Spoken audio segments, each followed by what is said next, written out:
So ఇక్కడ question చూసారు కదా, K 2010 క్వశ్చన్ 2 మార్క్స్ కి.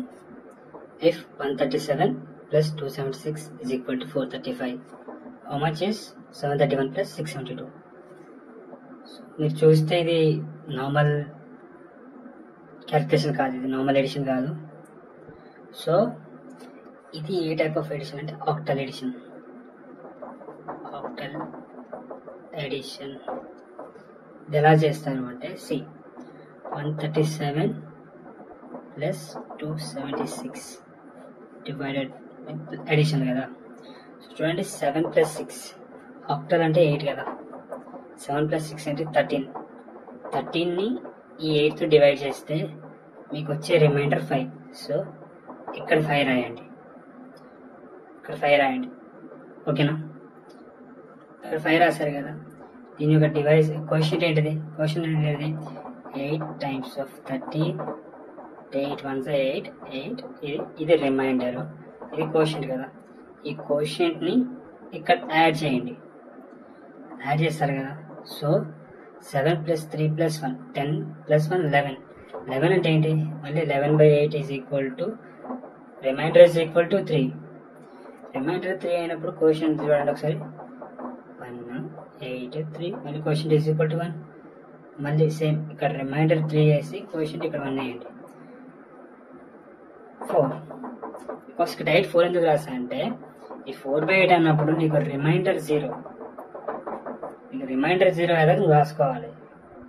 సో రిమైండర్ 0 నీకు ఫస్ట్ కేస్ సాల్వ్ అయిపోయింది కదా. సేమ్ ఇదే వేలో మనం సెకండ్ కేస్ చేయాలి. సెకండ్ కేస్ ఏంటిది? 731 ప్లస్ 672. సో 2 ప్లస్ 1 3 డైరెక్ట్ రాసుకోవడమే, 3/8. దీని రిమైండర్ నీకు 0నే. దాంట్లో నీకు see any number greater than 8 gives remainder greater than or equal to 1 కదా. సో నీకు లెస్ దెన్ ఉన్నప్పుడు 0 పెట్టుకో, 0. ఇక్కడ దాకా బాగానే ఉంది. నౌ 7 ప్లస్ 3 అంటే 10. 10/8 అన్నప్పుడు ఏంటిది? రిమైండర్ 2 కదా. Remainder 2 quotient is equal to 1. ఇక్కడ 1 రాసేసాయి. సో నా 7 ప్లస్ 6 is 13.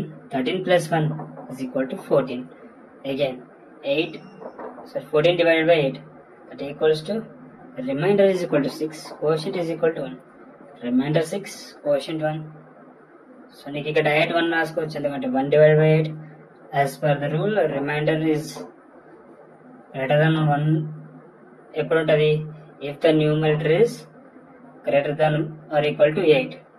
బట్ ఇక్కడ నీకు న్యూమరేటర్ ఏంటిది? 1 అంటే ఏంటిది? Less than 8.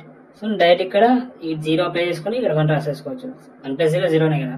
So answer is 1623.